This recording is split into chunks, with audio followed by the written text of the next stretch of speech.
दोस्तों, आप सभी को पता है कि हम लोग बिल्कुल फाइनेंशियल ईयर एंड की तरफ है और जो चीज़ें हम सीख रहे हैं वो आपको एवरी फाइनेंशियल ईयर के एंड में काम में आने वाली। तो मेरी अगर आपने पिछली वीडियो ये आउटस्टैंडिंग सैलरी वाली नहीं देखी है तो आप इस वीडियो को सबसे पहले next step commerce YouTube channel पर जाकर देखिए। Year end adjustment financial year 25-26 के लिए ये मैंने जो वीडियो बनाई है, प्रैक्टिकल पार्ट है ये पूरा। आप पूरी वीडियो देखोगे तो आप आउटस्टैंडिंग एक्सपेंसेस स्पेशली सैलरी में कभी कोई गलती नहीं करोगे। तो आज का मेरा जो टॉपिक है बेसिकली, आज मैं आपको प्रीपेड इंश्योरेंस का प्रैक्टिकल पूरा यहाँ पर बताने वाला हूँ कि प्रीपेड इंश्योरेंस को किस तरह से हमें फाइनलाइजेशन प्रोसेस में हैंडल करना है। तो मेरा आज का टॉपिक है प्रीपेड इंश्योरेंस। ऑलराइट, तो चलिए शुरुआत करते हैं हम लोग प्रीपेड इंश्योरेंस की। Once again a very important topic related to finalization of accounts, year end adjustment. और हमारी बुक्स में कई सारे ऐसे पेमेंट्स होते हैं जो हम बेसिकली पहले ही पे कर देते हैं, और कई बार आपका वो जो पेमेंट होता है वो आप फ्यूचर के पीरियड के लिए करते हैं। तो प्रीपेड इंश्योरेंस के ऊपर आज की मेरी ये क्लास होने जा रही है। ऑलराइट, देखिए मैं बिल्कुल आपको प्रैक्टिकल पार्ट पर ये चीज़ें बताऊँगा, तो आप लोग ध्यान से देखिएगा, पूरी क्लास को समझिएगा और हो सके तो आप इसका प्रैक्टिकल भी करिएगा ताकि आप कभी गलती ना करें।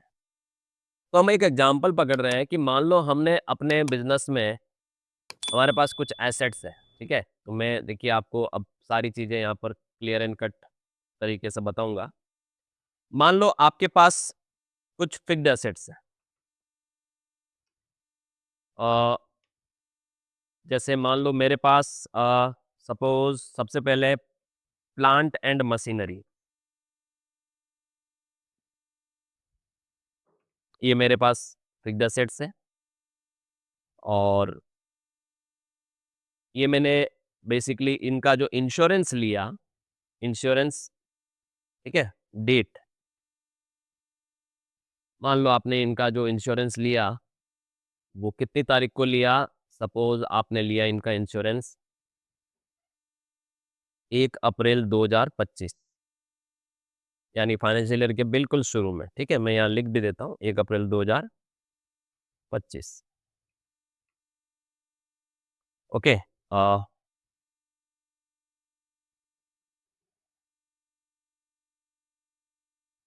डेट फॉर्मेट बदल देता हूँ।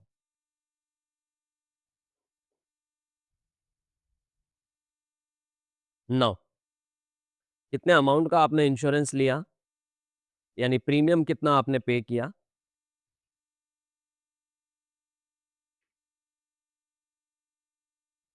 मान लो आपने यहाँ पर 5 लाख रुपए का प्रीमियम पे किया, ठीक है।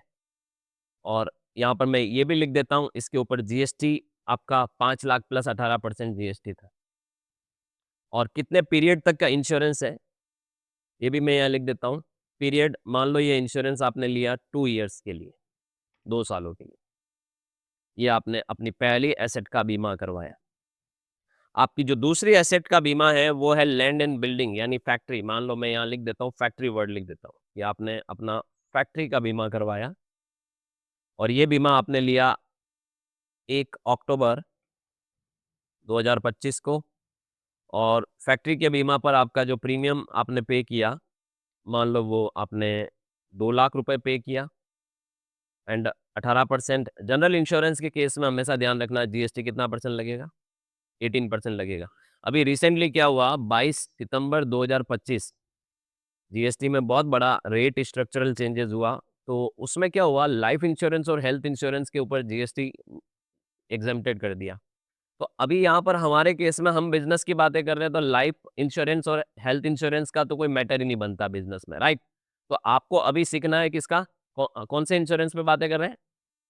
हमारा जो टॉपिक है वो कौन सा है, जनरल इंश्योरेंस। जनरल इंश्योरेंस क्या होता है साहब, जब आप अपनी बिजनेस में अपनी एसेट का बीमा करवाते हैं तो it is called general insurance. और जनरल इंश्योरेंस पर याद रखिएगा आपका जीएसटी कितना परसेंट है, 18% है। मैं देखिए इसका एसएससी कोड भी लिख देता हूँ, सर्विस अकाउंटिंग कोड इसका क्या है, मैं आपको ये बता भी देता हूँ कि जनरल इंश्योरेंस में सर्विस अकाउंटिंग कोड आपका बेसिकली 997133 है, ठीक है, 99।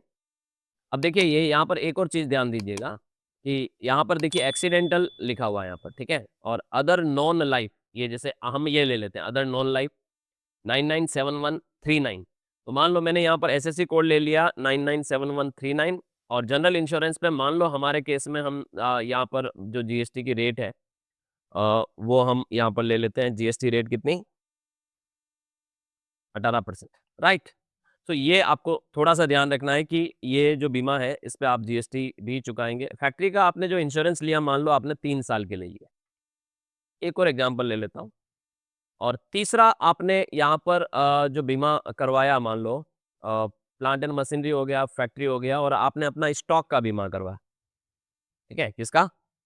स्टॉक का। आपके पास जो गुड्स रहता है, उसका आपने बीमा करवाया। मान लो ये बीमा आपने करवाया 1 जनवरी 2026 को, एंड मान लो स्टॉक के ऊपर आपका बीमा का जो प्रीमियम है वो आपने 50,000 प्लस 18% जीएसटी चुकाया, और ये आपने चुकाया 1 साल के लिए।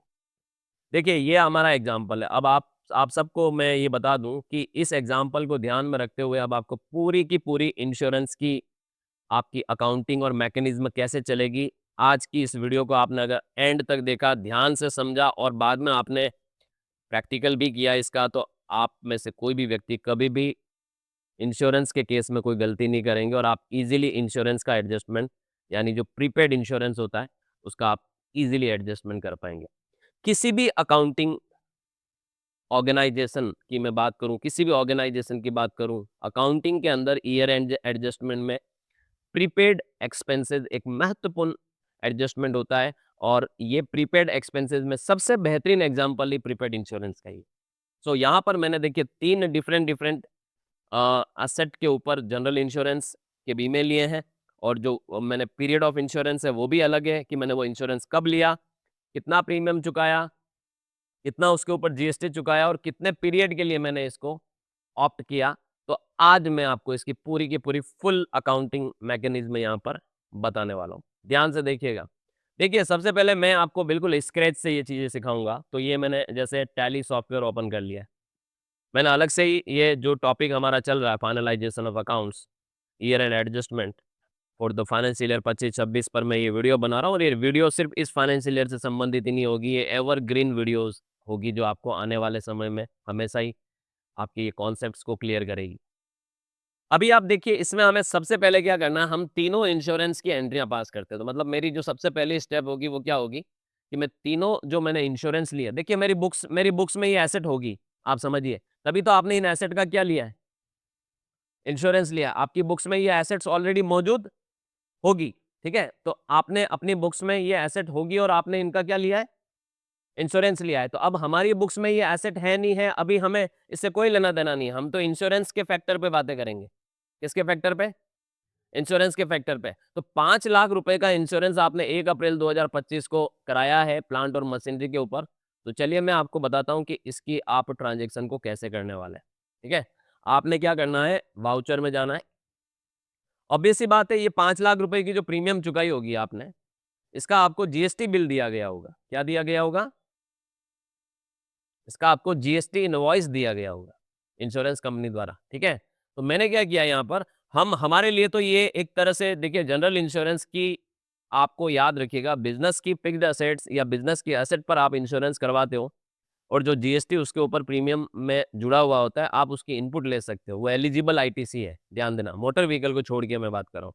सो इन दैट केस यहाँ पर देखिए मेरे पास प्लांट और मशीनरी हो गया, मेरी फैक्ट्री हो गया, मेरा स्टॉक हो गया, इन सब की जो प्रीमियम पर मेरा जीएसटी जाएगा, मुझे उसकी आसानी से क्या मिल जाएगी, इनपुट मिल जाएगी वेरी नेक्स्ट मंथ। तो जैसे ही अप्रैल में आपने ये प्रीमियम चुकाई होगी, तो इसकी इनपुट आपको अप्रैल महीने का जो रिटर्न भरोगे आप, 3B क्लेम करोगे, 3B में क्लेम करोगे, मई महीने में जीएसटी आप 3B भरोगे, उसमें क्लेम कर दोगे। तो आप एंट्री किस में करोगे? मैं एंट्री करूंगा ये अकाउंट इनवॉइस में, परचेज में।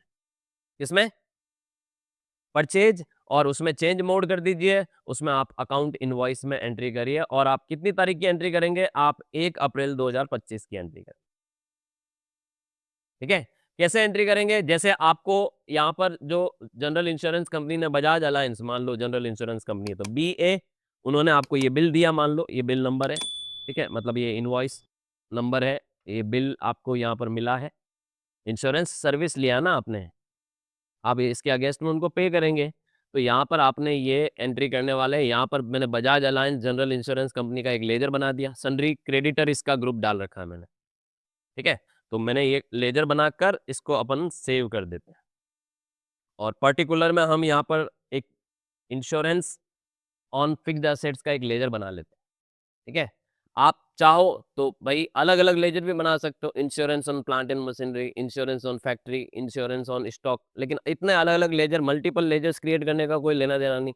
तो आप यहाँ पर क्या कर सकते हो, इंश्योरेंस ऑन एसेट, ठीक है।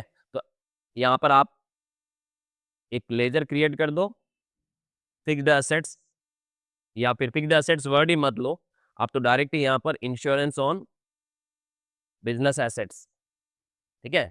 ये आपने यहाँ पर एक लेजर बना देना। इंश्योरेंस आपके लिए क्या माना जाएगा, खर्चा माना जाएगा, इनडायरेक्ट एक्सपेंस आप इसको ग्रुप डाल दो, जीएसटी एप्लीकेबल रखो, जीएसटी में आप इसका एसएससी कोड डालो। तो जैसे मैं स्पेसिफाई कर रहा हूँ, एसएससी कोड मैंने यहाँ लिखा हुआ है 997139, 997139, और आप यहाँ पर जीएसटी रेट डाल दो। तो जैसे जीएसटी रेट इसकी कितनी, 18%, ठीक है। और आपको कुछ भी नहीं करना है, छेड़छाड़, और आप इसको सेव कर दो, सर्विस लेते हुए सेव कर दो। तो आपने एक लेजर बनाना है इसका। देखिए अब आप यहाँ पर, मैं ये भी लिख रहा हूँ कि मुझे यहाँ पर क्या क्या लेजर्स क्रिएट करने पड़ेंगे, लेजर्स, लेजर्स और उनके ग्रुप, ठीक है।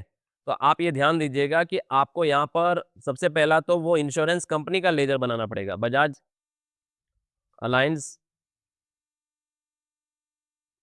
जनरल इंश्योरेंस कंपनी, ठीक है, जो भी है, इसका ग्रुप आपके लिए क्या हो जाएगा, सन्ड्री क्रेडिटर हो जाएगा, याद रखिएगा। ये कंपनी और ये लेजर और ये इसका आपका ग्रुप हो जाएगा, ठीक है। इसमें आपको बस एक चीज़ ध्यान देनी है, इसमें आपको एक जीएसटी, इसका जीएसटी नंबर डालना बहुत ज़्यादा ज़रूरी हो जाएगा। जैसे मेरे केस में मैं राजस्थान का जीएसटी नंबर है, तो मैंने यहाँ पर मान लो एक जीएसटी नंबर इसके लेजर बनाते वक्त डाला हुआ है। दूसरा लेजर मुझे जो बनाना है वो बनाना इंश्योरेंस ऑन एसेट्स का। तो हमारी बिजनेस की जो एसेट्स है उसका मैं इंश्योरेंस का लेजर जो बनाऊंगा वो उसका ग्रुप क्या डालूंगा, इनडायरेक्ट एक्सपेंस, और इसमें मुझे जीएसटी क्या करवाना है, एप्लीकेबल करवाना है, उसका एसएससी कोड प्लस उसका जीएसटी रेट डिफाइन करते हुए आपको टाइप ऑफ सप्लाई में क्या लेना है, सर्विस लेना है। तीसरा लेजर जो मैं बनाऊंगा यहाँ पर, वो मेरा ऑब्वियस सी बात है, मुझे इसके ऊपर जीएसटी की क्या मिलेगी, इनपुट मिलेगी। तो अगर मान लो मेरे स्टेट की इंश्योरेंस कंपनी है, तो मुझे वहाँ पर वो जो बिल बना के देगी वो सीजीएसटी एचजीएसटी का बिल देगी। तो मेरे को इनपुट सीजीएसटी एचजीएसटी के लेजर बनाने पड़ेंगे। तो इनके ग्रुप क्या होते हैं, duties and taxes, duties and taxes, right. तो देखिए ये यहाँ पर मैं क्या करने वाला हूँ, ये लेजर मैंने बना दिया इंश्योरेंस ऑन एसेट का, सेव कर देता हूँ। अभी जैसे इंश्योरेंस कितना प्रीमियम कितना है, 5 लाख रुपए प्लस जीएसटी का प्रीमियम है, ठीक है। तो ये 5 लाख रुपए यहाँ डाल देता हूँ, और इसके ऊपर आपका सॉफ्टवेयर ऑटोमेटिक ही, देखिए आप लेजर बनाइए यहाँ पर, अल्टर सी, इनपुट सीजीएसटी। अगर आप ही के स्टेट की सप्लायर है, तो मतलब इंश्योरेंस कंपनी है, तो आप सीजीएसटी, ऑटोमेटिक सॉफ्टवेयर कैलकुलेट करेगा। एक और लेजर बना दीजिए, input HGST, duties and taxes, GST, HGST, और आप सेव कर दीजिए। तो आप देखिए 5,90,000 रुपए का आपका यहाँ पर 1 अप्रैल को आप प्रीमियम चुका रहे हो। अब मेन चीज़ ये आ गई कि भाई 5,90,000 में से 90,000 का तो जीएसटी है, जिसकी आपको वेरी नेक्स्ट महीने क्या मिल जानी है, आईटीसी मिल जानी है। तो मामला 90 का नहीं है, मामला सोच किसका है, 5 लाख का है। जीएसटी को आप अलग रखिए, उसकी तो आपको बिजनेस में क्या मिल जाएगी, आईटीसी मिल जाएगी। आपने जो वो 5 लाख रुपए पे किए वो for the period of 2 years दिए हैं, और 2 ईयर्स में से 25-26 फाइनेंशियल ईयर में कितना पीरियड आ रहा है, 1 ईयर ये और 1 ईयर अगला। हमेशा हम इंश्योरेंस प्रीमियम आने वाले टाइम के लिए पे करते हैं, प्रीपेड में पे करते हैं। बिजनेस में कई सारे ऐसे खर्चे होते हैं जिसे आप प्रीपेड में पहले पेमेंट करते हो, फिर उसका एंजॉय लेते हो, प्रीपेड, ठीक है। तो ये आपका जो इंश्योरेंस प्रीमियम है वो एक तरह से आपने आगे मतलब जिस दिन चुकाया उसके अगले 2 साल यानी 24 महीने के लिए पे किया। तो उन अगले 24 महीनों में से 12 महीने तो करंट ईयर के हैं, और 12 महीने ये अभी मैं आपको बाद में बताऊंगा। अभी मैं तीनों एंट्रियां पास करता हूं। पहले मैं यहाँ लिख भी देता हूं। यहाँ पर मैं लिख रहा हूं इंश्योरेंस पीरियड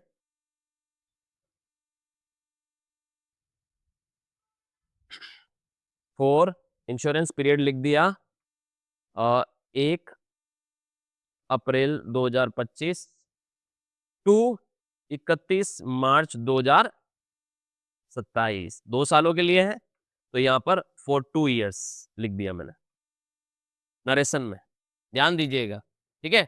कभी भी ध्यान देना, इंश्योरेंस की जो एंट्रियां आप प्रीमियम की पेमेंट की एंट्रियां पास करते हैं, इंश्योरेंस की जो एंट्रियां आप लिखते हैं, उसमें नरेशन जरूर लिखा करें कि वो कितने पीरियड के लिए पे किया है, कितने पीरियड के लिए पे किया है। ये आपकी पहली एंट्री हो जाएगी, राइट, 1 अप्रैल के दिन।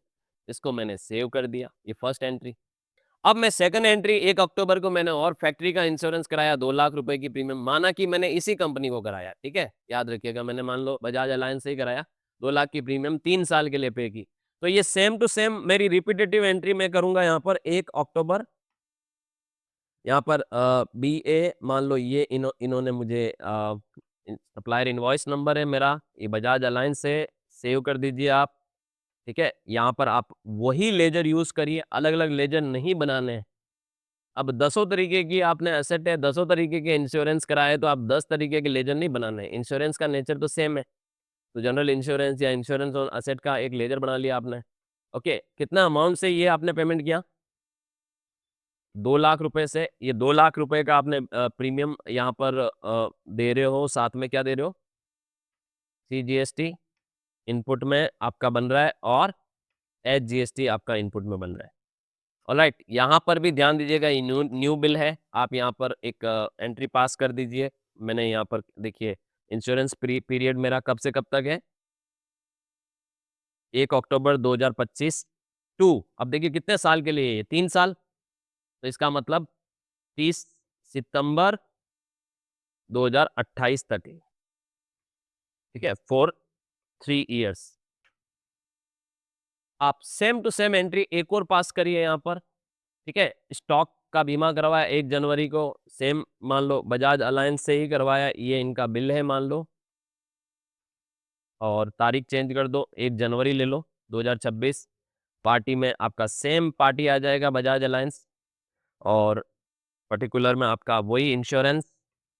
और कितना देखिए, यहाँ पर आपने 1 साल के लिए दिया 50,000 रुपये, ठीक है, तो ये 50,000 रुपये, और साथ में आपने इसमें input CGST, input HGST, alright, और न्यू बिल है ये आपका। और आप इसमें पीरियड मेंशन कर दो कि ये इंश्योरेंस पीरियड आपका 1 जनवरी 2026 टू कितने साल के लिए है? 1 साल के लिए है। तो आप यहाँ पर 2 लिख देंगे, 1 जनवरी का मतलब 31 दिसंबर 2026 हो जाएगा। जनवरी से दिसंबर तक का ये पीरियड है, और फॉर 1 ईयर आप यहाँ पर नोट कर लेंगे। तीनों इंश्योरेंस की ड्यू एंट्रियां मैंने पास की है। साथ साथ में ऑब्वियस ही बात है, आपको पेमेंट भी तो किया होगा उसी दिन चेक से, तो आपने इन तीनों की क्या कर दीजिए, पेमेंट एंट्रियां भी पास कर लीजिए। बेटर इट इज कि आप तीनों की पेमेंट एंट्रियां भी साथ साथ में पास कर दीजिए। जो पहला इंश्योरेंस हमने कितनी तारीख को कराया? 1 अप्रैल को, याद रखिएगा। तो आप यहाँ 1 अप्रैल 2025 को आप यहाँ पर आपने ये पेमेंट कर दिया होगा बजाज अलायंस को, ठीक है। कितनी वैल्यू का पेमेंट किया होगा? तो देखिए 5,90,000 का पेमेंट किया होगा। तो आप 590 जैसे ही डालोगे, सॉफ्टवेयर आपसे ये बिल 590 का आपको ले लेना है, और क्रेडिट में आपको डाल देना है जिस भी आपने अपने बैंक से पेमेंट किया। मान लो मैंने अपने HSBC बैंक से पेमेंट किया, मैं यहाँ पर अपना इंस्ट्रूमेंट नंबर वगैरह डाल के ये सेव कर दूंगा। तो ये मेरी साथ साथ में पेमेंट की एंट्री हो गई। दूसरी एंट्री भी पेमेंट की मेरी 1 अक्टूबर को मैं कर देता हूँ। यहाँ पर वापस बजाज अलायंस, ठीक है, ये 2 लाख प्लस 18% यानी 36,000, तो 236 का ये पेमेंट हुआ होगा। ये अगेंस्ट बिल, ये वो 236 का बिल, ये भी मैंने अपने बैंक से किया होगा, तो ये मैंने पेमेंट की एंट्री पास कर दी। तीसरी एंट्री मेरे को 1 जनवरी की एंट्री पास करनी, तो आप 1 जनवरी की एंट्री पास कर दें। अगेन ये तीसरा इंश्योरेंस जो कि 59,000 अलोंग विथ GST, ये 59,000 की आपने तीसरा बिल का भी पेमेंट यहाँ पर कर दिया। अभी तक की जो पिक्चर बन रही है इंश्योरेंस की, वो ये बन रही है कि आपने अगर ध्यान से देखो, डे बुक में जा रहा हूँ मैं, और 1 अप्रैल 2025 से 31 मार्च 2026 तक, तो देखिए यहाँ पर ये देखिए बजाज अलायंस की टोटल 6 एंट्रियाँ नज़र आ रही है। आप देखिए ये आगे ध्यान दो तो, ये पहले पहले इंश्योरेंस की ड्यू एंट्री है, ये पेमेंट एंट्री है। ये दूसरे इंश्योरेंस की ड्यू एंट्री है, ये पेमेंट एंट्री है। ये तीसरे इंश्योरेंस की ड्यू और ये पेमेंट एंट्री। अब सवाल ये आता है कि भई ये तीनों के तीनों जो इंश्योरेंस हैं, अगर आप अपना जीएसटीआर 2B 3B की मैं बात करूँ, जैसे ये मेरा 3B है, नाउ सी, मतलब मेरा कहने का मतलब ये है कि आपको यहाँ ये ध्यान रखना है कि भई आपने ये जो टोटल मिलाकर तीनों बिलों पर जो आपकी इनपुट थी, आपने वो इनपुट टाइम टू टाइम ले ली होगी। तो ये देखिए मैंने पूरे साल भर का जीएसटीआर 3B ओपन कर रखा है, तो ये मेरी इनपुट जो 90,000 की थी, वो अप्रैल महीने की मैंने मई में क्लेम कर ली होगी। ये मेरी इनपुट 36,000 की जो थी, वो मैंने अक्टूबर महीने की नवंबर में क्लेम कर ली होगी, और ये मेरी जो इनपुट जनवरी महीने की 9,000 की, ये मैंने फरवरी में क्लेम कर ली होगी। तो तीनों का जीएसटी साइड में रखो हम, आपको जीएसटी से लेना-देना नहीं। कभी भी ध्यान देना, अगर फाइनलाइज़ेशन की बात कर रहे हो, जैसे बेसिकली जीएसटी प्रीपेड इंश्योरेंस के केस में जीएसटी का सिनेरियो बनेगा कि भई प्रीपेड का अमाउंट जो हम ट्रांसफ़र करेंगे एक्चुअल में से, उसमें क्या जीएसटी को भी शामिल करना है? तो नहीं करना, हरगिज़ नहीं करना, क्योंकि जीएसटी की तो आपको क्या मिल जाती है? आईटीसी मिल जाती है। तो आपको हमेशा टैक्सेबल वैल्यू को कंसीडर करना है। इसीलिए मैंने यहाँ टैक्सेबल वैल्यू लिखी हुई है मेरे एग्ज़ाम्पल में, आप देखिए। क्लियर? अब आप समझिएगा कि यहाँ पर आपको अब सबसे ये चीज़ें इम्पोर्टेंट नहीं थी। अभी जो मैंने किया वो तो हम नॉर्मली अपने रूटीन बैलेंस शीट में करते हैं, रूटीन में करते हैं। अभी देखिए आप बैलेंस शीट में जाके देखिए, आप पीएनएल में जाके देखिए स्पेशली। तो पीएनएल में क्या हो रहा है? पीएनएल में आपका इंश्योरेंस ऑन असेट 7.5 लाख रुपए से खर्चे में दिख रहा है। 7.5 लाख कौन से वाले? यही वाले देखिए, ये 7.5 लाख। इसका मतलब ये हुआ कि आपने जब एंट्रियाँ पास की, तो आपने उस पूरे वैल्यू को खर्चे में डाल दिया, जबकि पूरी वैल्यू खर्चे में जानी नहीं चाहिए। खर्चे में सिर्फ वही अमाउंट जाना चाहिए जो करंट ईयर से संबंधित है। खर्चे में सिर्फ वही अमाउंट जाना चाहिए जो करंट ईयर से संबंधित है। तो अब देखिए यहाँ पर हम क्या करने वाले, प्रीपेड कितना होगा इसको देखते हैं हम। कितना अमाउंट आपका क्या होगा? प्रीपेड होगा। मैं ये यहाँ पर देखिए नीचे आपको यहाँ पर मैं बता रहा हूँ कि ये आपके फिक्स्ड असेट्स है। ये जो आपने प्रीमियम पे किया, ये कितने महीने के लिए पेमेंट प्रीमियम पे किया? तो आप यहाँ पर देखिए मंथ्स लिखते हैं, ठीक है? Total months. ये जो मैंने पेमेंट किया वो टोटल मंथ्स लिखता हूँ। तो अगर मैं देखिए यहाँ पर देखिए ये 2 साल है, तो इसका मतलब मैंने 24 महीने के लिए पे किया। ये 3 साल है, तो इसका मतलब मैंने 36 महीने के लिए पे किया, और ये 1 साल है, इसका मतलब मैंने 12 महीने के लिए पे किया, राइट? अब उसमें से करंट ईयर मंथ कितने हैं? आप ये देखो, करंट ईयर मंथ्स। आप ये देखो कि उसमें से जो जो आप यहाँ पर बातें कर रहे हो कि भाई आपने टोटल इतने-इतने महीने के लिए ये प्रीमियम पे की, टैक्सेबल वैल्यू, जीएसटी को ध्यान में नहीं रखना है। जीएसटी तो आप ले चुके हैं फ़ायदा, ओनली टैक्सेबल वैल्यू को ध्यान में रखना है। जो आपने कहाँ पर डाला हुआ है टैक्सेबल वैल्यू को? अपने एक्सपेंसेस में डाला हुआ है। सो आप इस केस में क्या करेंगे कि यहाँ से current month, current year month कितना है? देखिए ये प्रीमियम मैंने कब पे की? 1 अप्रैल को, 2 सालों के लिए। तो ये एंट्री में जाके देखोगे तो भी पता चल जाएगा। 1 अप्रैल को, यानी उस फाइनेंशियल ईयर 25-26 में पहले ही दिन आपने ये प्रीमियम पे की। तो 12 महीने तो करंट ईयर के हो गए। तो 24 में से 12 महीने करंट ईयर के महीने हैं, याद रखिएगा 24 में से। तो इसका मतलब नेक्स्ट या प्रीपेड मंथ्स कितने हुए? प्रीपेड मंथ्स मतलब आने वाले टाइम के मंथ्स कितने हुए? देखिए इन दोनों को मैं क्या करता हूँ यहाँ से रैप टेक्स्ट कर देता हूँ, ठीक है? तो आपको ज़्यादा बेटर क्लैरिटी के साथ ये चीज़ें नज़र आएगी। प्रीपेड मंथ्स कितने हैं साहब? अ, 12, अगर 24 में से 12 महीने करंट के हैं, तो प्रीपेड मंथ कितने हुए? 12, समझ रहे हो? और अगर यहाँ पर आप देखिए 36 में से ये प्रीमियम कब लिया आपने फैक्ट्री वाली? अक्टूबर में। तो अक्टूबर, नवंबर, दिसंबर, जनवरी, फरवरी और मार्च करंट ईयर के कितने महीने हुए? सिर्फ 6 महीने। 36 में से 6 महीने करंट ईयर के महीने हैं, इसका मतलब 30 महीने प्रीपेड मंथ से, यानी आने वाले टाइम के हैं, मतलब नेक्स्ट ईयर, उससे भी नेक्स्ट ईयर के हैं बेसिकली, ठीक है? और ये जो 12 महीने आपके ये इंश्योरेंस लिया स्टॉक वाला आपने, ये 1 जनवरी को लिया, तो जनवरी, फरवरी और मार्च 3 महीने ही करंट ईयर के हैं, यानी 12 में से सिर्फ 3 महीने करंट ईयर के हैं, यानी 9 महीने आपके प्रीपेड मंथ के हैं। यहां तक समझ में आया आपको? अब क्या करना है सर? अब देखिए, बहुत ही इंटरेस्टिंग सी चीजें अब आपको यहां कैलकुलेट करना है। प्रीपेड अमाउंट क्या कैलकुलेट करना है? क्या कैलकुलेट करना है? Prepaid amount. ध्यान दीजिएगा, प्रीपेड अमाउंट कैलकुलेट करना है, ठीक है। प्रीपेड अमाउंट कैसे कैलकुलेट करोगे आप? चलिए देखिए, इसको थोड़ा सा मैं अब ये आगे रख रहा हूं, या मैं लिख रहा हूं प्रीपेड अमाउंट या प्रीपेड इंश्योरेंस, ठीक है। सर कैसे कैलकुलेट करेंगे? बताता हूं कैसे कैलकुलेट करेंगे। आपको कुछ भी नहीं करना, equal to 5 lakh into prepaid month divide by total month.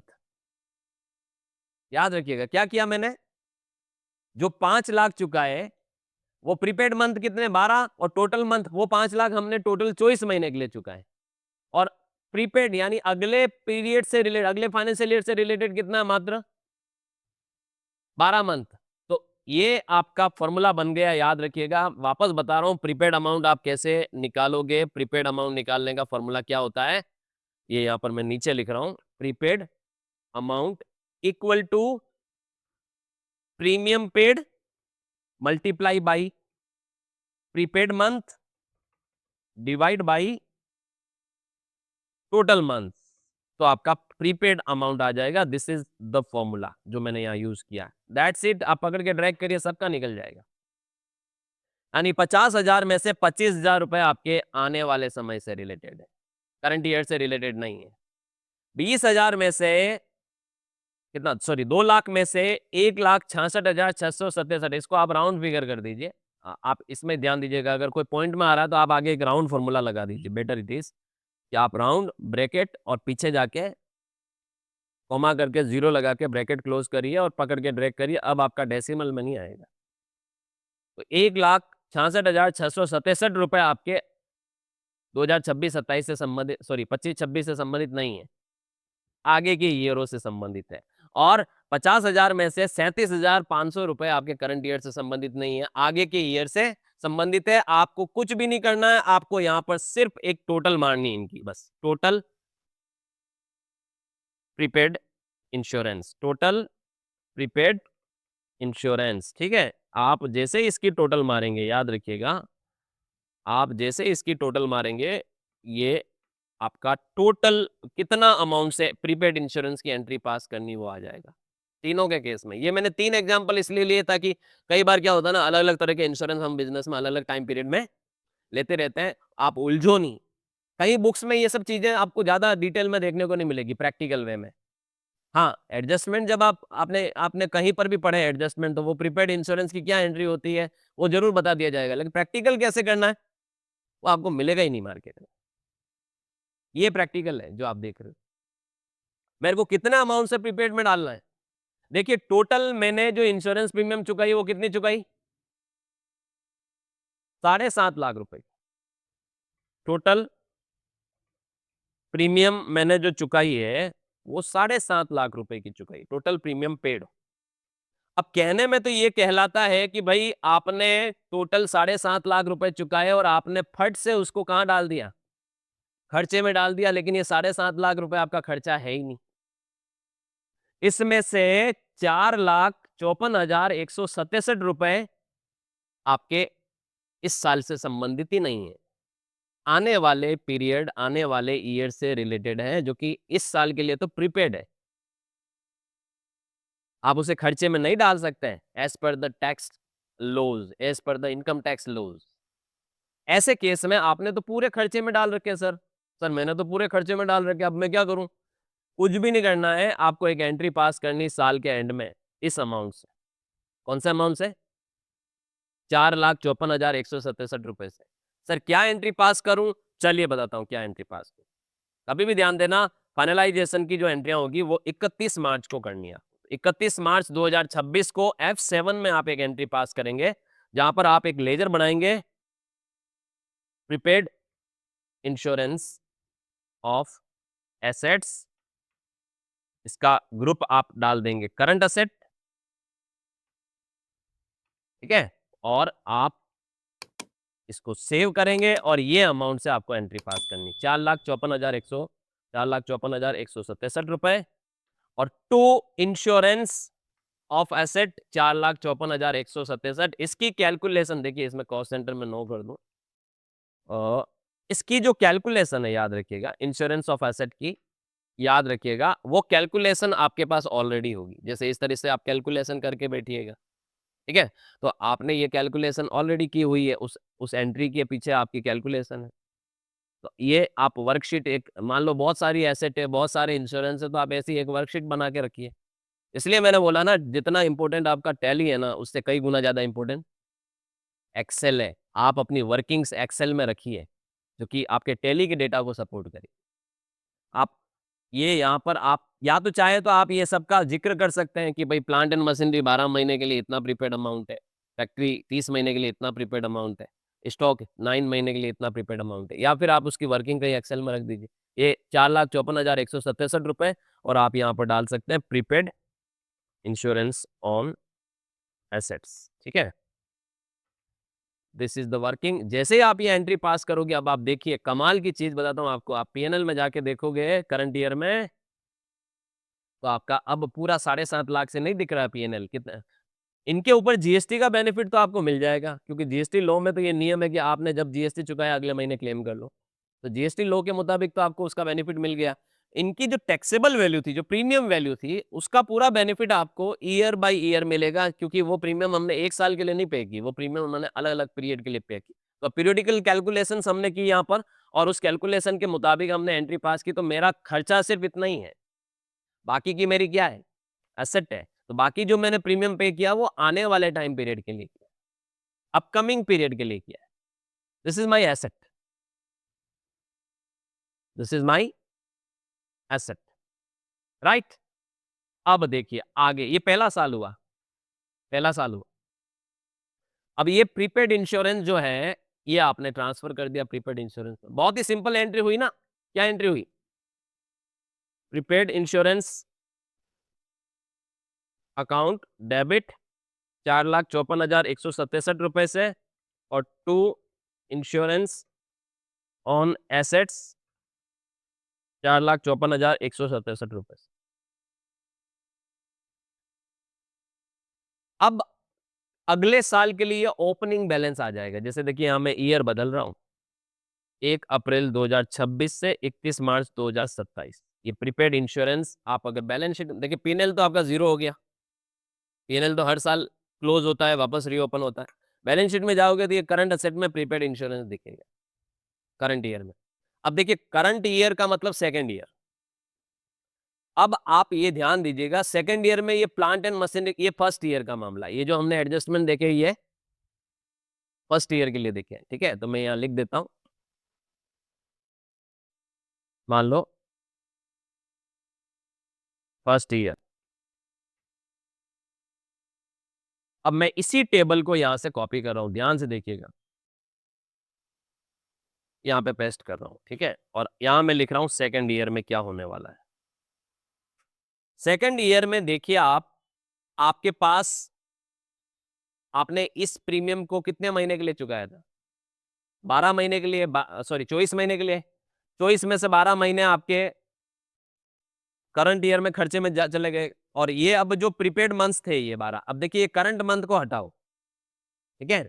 इसको, ये जो करंट मंथ है इसका अब हमारे लिए कोई रिलीवेंस नहीं है। ये जो प्रीपेड मंथ्स थे उसको ध्यान में रखो कि ये प्रीपेड मंथ्स कितने साहब, यहां से कॉपी करो, यहां पर ये प्रीपेड मंथ्स है हमारे। अब प्रीपेड मंथ को आप देखिए, प्रीपेड मंथ इसमें से कितने थे, 12। मतलब वो प्रीमियम मैंने चुकाई थी 24 महीने के लिए, उसमें से 12 महीने मेरे नेक्स्ट ईयर से रिलेटेड। तो अब ये जो 12 महीने, ये सेकंड ईयर के लिए करंट मंथ कितने होंगे, करंट ईयर मंथ कितने होंगे सेकंड ईयर के लिए, current year months for second year, दूसरे साल के लिए करंट ईयर मंथ्स कितने होंगे, ध्यान दीजिएगा, पूरे के पूरे 12 महीने। क्योंकि वो इंश्योरेंस आपने लिया कब था, 1 अप्रैल को लिया था, तो 1 अप्रैल 2025 से 1 अप्रैल 2026 तक एक साल, और 1 अप्रैल 2026 से 1 अप्रैल 2027 तक दूसरा साल। तो ये पूरा पूरा वैल्यू जो है 12 महीने, वो करंट मंथ में आ जाएगा, ध्यान देना।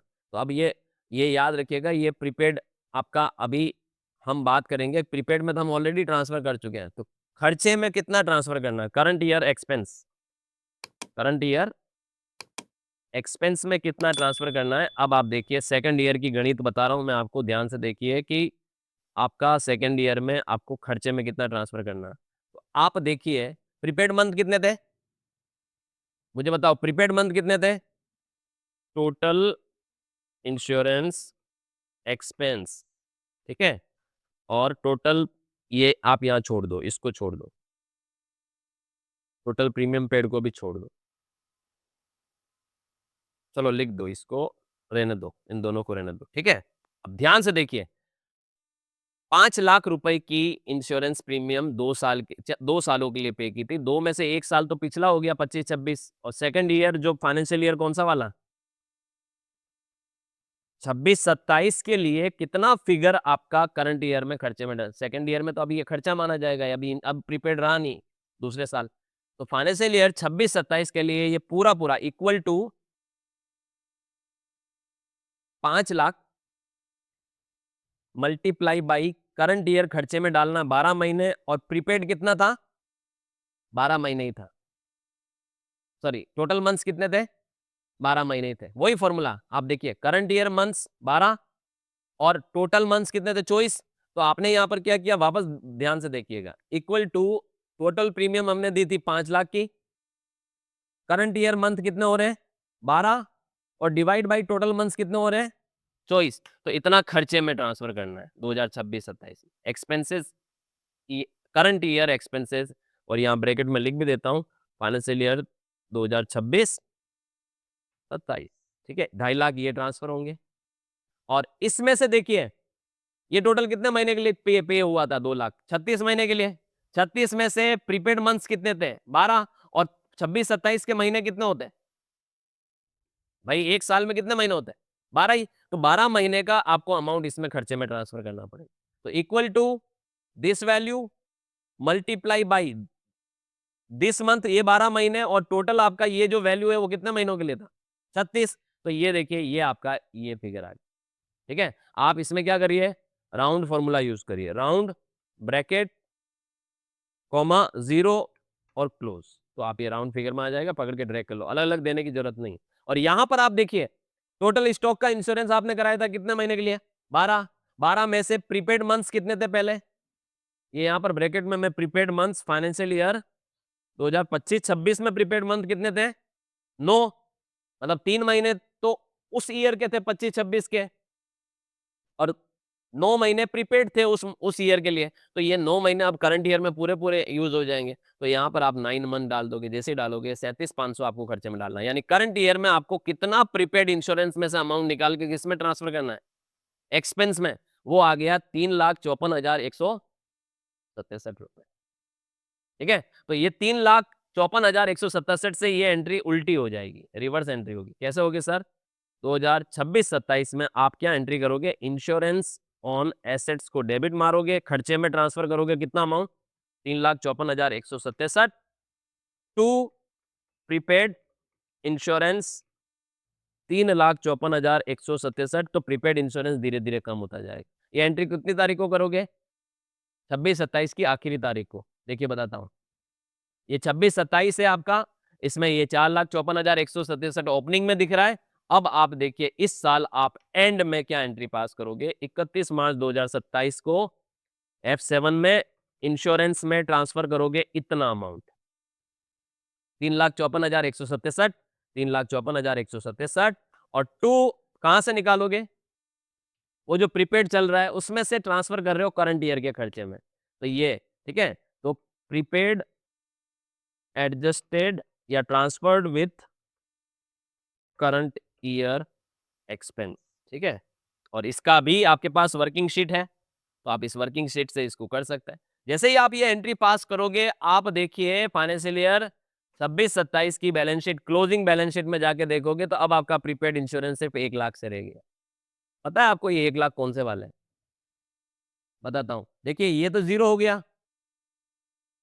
ठीक है, ये भी 0 हो गया होगा, और ये 36 में से पहले साल 6 महीने यूज़ आया और दूसरे साल 12 यूज़ आया, 6 और 12 18, 36 का आधा ये यूज़ हो गया, ये 1 लाख फैक्ट्री का जो इंश्योरेंस है वो पड़ा है।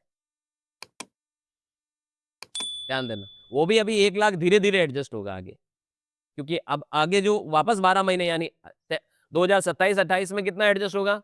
66,677 और 28-29 में rest of the amount adjust होगा, यानी ये 3 साल के लिए आपने लिया था, लेकिन ये 4 फाइनेंशियल ईयर में एडजस्ट होगा, क्योंकि 3 साल के लिए लिया ज़रूर था, लेकिन ये मिड ऑफ द ईयर लिया था, इसलिए इसका टोटल एडजस्टमेंट कितने सालों में होगा? 4 सालों में होगा। ये आप 1 लाख रुपए का अमाउंट आपका प्रीपेड इंश्योरेंस में पड़ा है, जो कि स्टॉक का फैक्ट्री का जो बीमा प्रीमियम पड़ा हुआ है, ये भी आगे 2 सालों में एडजस्ट होगा। करंट ईयर में देखिए खर्चे में जाके जुड़ गया आपका इंश्योरेंस, 3,54,167 करेक्ट? इस तरह से आपको ये एडजस्टमेंट करने हैं। अब देखिए तीसरे साल जाओगे तो फिर अब इस प्लांट एंड मशीनरी में कुछ प्रीपेड रहा ही नहीं, 0 हो गया। स्टॉक में कुछ प्रीपेड रहा ही नहीं, वो 0 हो गया। खाली तीसरे साल में क्या बचेगा? फैक्ट्री में बचेगा प्रीपेड अमाउंट। तो तीसरे साल में जैसे ये मैं देखिए तीसरे साल का भी बना ही लेता हूँ यहाँ पर। आपकी सुविधा के लिए 3rd ईयर की वर्किंग भी कर लेता हूँ।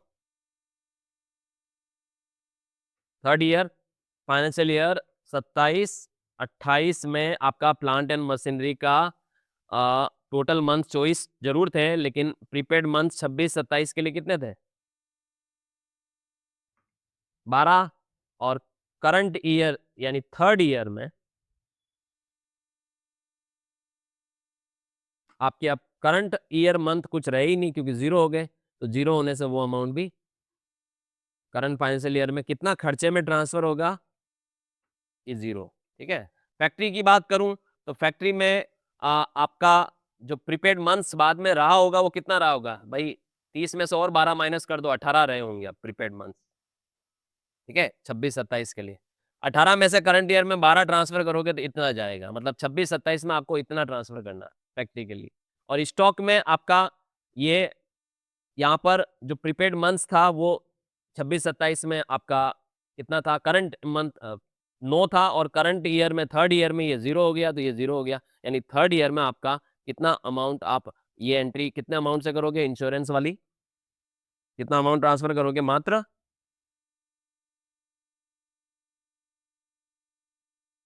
66,667 से होगी और फिर एक और ईयर में ये एंट्री होकर ये 0 हो जाएगा। इस तरह से ये बेसिकली चलेगा। ये पूरा का पूरा जो केस है आपके सामने मैंने इंश्योरेंस, प्रीपेड इंश्योरेंस को किस तरह से आपको एडजस्ट करना है, वो आज की इस वीडियो में कंप्लीटली बताया है और आई होप आपको समझ में आया होगा कि किस तरीके से हमें प्रीपेड इंश्योरेंस के एडजस्टमेंट दिखाने हैं। प्रीपेड खर्चे वो खर्चे होते हैं जो हम चुका भले ही करंट ईयर में देते हैं, लेकिन उनमें से कुछ अमाउंट आपका आने वाले सालों का एडवांस का होता है, जिसे आप अपनी एसेट मानते हैं, ना कि खर्चा। इनकम टैक्स उसे अलाउ नहीं करता है। ये एडजस्टमेंट एक महत्वपूर्ण एडजस्टमेंट होता है, जो कि फाइनेंशियल ईयर एंड में आपको ऐसे खर्चों का करना पड़ता है, स्पेशली इंश्योरेंस का करना पड़ता है, जो आपने बिज़नेसेस में अपनी एसेट के ऊपर जो बीमे करवा रखे होते हैं, जनरल इंश्योरेंस करवा रखे होते हैं, उनके ऊपर आपको लेना होता है। सो मेरी ये वीडियो आपको डेफ़िनेटली अच्छी लगी होगी, समझ में भी आई होगी। ट्राई करिएगा, वीडियो के साथ-साथ आप प्रैक्टिस करिए ताकि आपके ये टॉपिक हमेशा के लिए एक पक्का टॉपिक बन जाए। और मैं वापस दोबारा कह रहा हूँ कि आप कॉमर्स हब के यूट्यूब चैनल और नेक्स्ट स्टेप कॉमर्स चैनल को आप देखिए, वहाँ पर मैं ये सारे ईयर एंड एडजस्टमेंट से रिलेटेड अच्छे-अच्छे वीडियोज़ डाले हुए भी हैं और डलते भी रहेंगे, तो आप चैनल को सब्सक्राइब करिए। प्रैक्टिकल इस तरीके की जो वर्किंग्स हैं, जो प्रैक्टिकल लर्निंग्स हैं, ये तो देखिए एक सैंपल वीडियो है बेसिकली। तो आपको एकदम सीक्वेंस वाइज़ जो पढ़ाई होती है, वो हमेशा कोर्सेज़ में होती है। तो प्रैक्टिकल कोर्सेज़ के लिए, ऑनलाइन कोर्सेज़ के लिए आप कॉमर्स हब एप्लीकेशन डाउनलोड करिए। इसी वीडियो के डिस्क्रिप्शन में मिल जाएगा ऐप का लिंक, वहाँ से आप कोर्सेज़ परचेज़ करिए। अभी राइट नाउ आपके लिए सबसे ज़्यादा इम्पोर्टेंट जो कोर्सेज़ हैं, वो है balance sheet finalisation, balance sheet blueprint, corporate financial statement, non corporate financial statement, उसके अलावा फाइनेंशियल अकाउंटिंग, उसके अलावा हायर अकाउंटिंग, उसके अलावा अगर आप सॉफ्टवेयर की बात करें तो जैसे आप जो भी सॉफ्टवेयर यूज़ करते हैं, सारे सॉफ्टवेयर के आपको कोर्सेज़ मिलेंगे, जीएसटी के कंप्लायंसेस के कोर्सेज़, इनकम टैक्स कंप्लायंसेस के कोर्सेज़। अच्छा, एक बात और मेरे को आप सबके को कहनी है, आप लोग ये वीडियो देख रहे हैं। आप में से बहुत लोग बहुत ज़्यादा मतलब उत्साहित हैं नए इनकम टैक्स एक्ट के बारे में, उसका भी कोर्स अवेलेबल है। लेकिन मैं आपको ये बता दूँ कि जो इनकम टैक्स एक्ट 2025 लागू होने वाला है, वो 1 अप्रैल 2026 से लागू होने वाला है। तो 1 अप्रैल 2026 से लागू होने का मतलब ये है कि उसकी जो प्रैक्टिकल वर्किंग है वो आपको 27 में जाके करनी पड़ेगी। जब आप उसके रिटर्न 26-27 के रिटर्न कब भरोगे? जुलाई 27 में भरोगे, तब आपके लिए वो यूज़फुल होने वाला है। तो अभी आपको जो करंट लॉ है उसी को ध्यान में रखते हुए ये जो करंट पीरियड का जो आपका टैक्स फाइलिंग आने वाला है आपका, जो आपका अप्रैल 2026 से लगाकर आप अक्टूबर तक जो ये इस साल के जो रिटर्न भरेंगे 25-26 के, उसमें आपको करंट लॉ को ही ध्यान में रखना है। सो आप मतलब उत्साहित होइए, लर्निंग करिए, लेकिन बहुत ज़्यादा ओवर उत्साहित होने की भी ज़रूरत नहीं है। आपको करंट लॉज़ को बिल्कुल इग्नोर नहीं करना है, उसको ध्यान में रखते हुए आपको काम करना है। क्योंकि जो नया लॉ है उसमें स्ट्रक्चरल चेंजेज़ है, स्ट्रक्चरल रिफ़ॉर्म्स हैं, फॉर्म्स के नाम बदले गए हैं, यानी सिम्प्लिफाइड तरीके से आपको इनकम टैक्स को प्रेज़ेंट किया गया है। तो उसके ऊपर भी आपको ऑब्वियस सी बात है आने वाले टाइम में मैं बहुत सारे वीडियोज़ यहाँ पर डालूँगा। तो चैनल इस वजह से सब्सक्राइब करना बहुत ज़्यादा ज़रूरी है कि आपको नई-नई लर्निंग हमेशा इस चैनल से मिलती रहे। Thank you so much. मिलते हैं एक नए टॉपिक के साथ, नई क्लास में। धन्यवाद।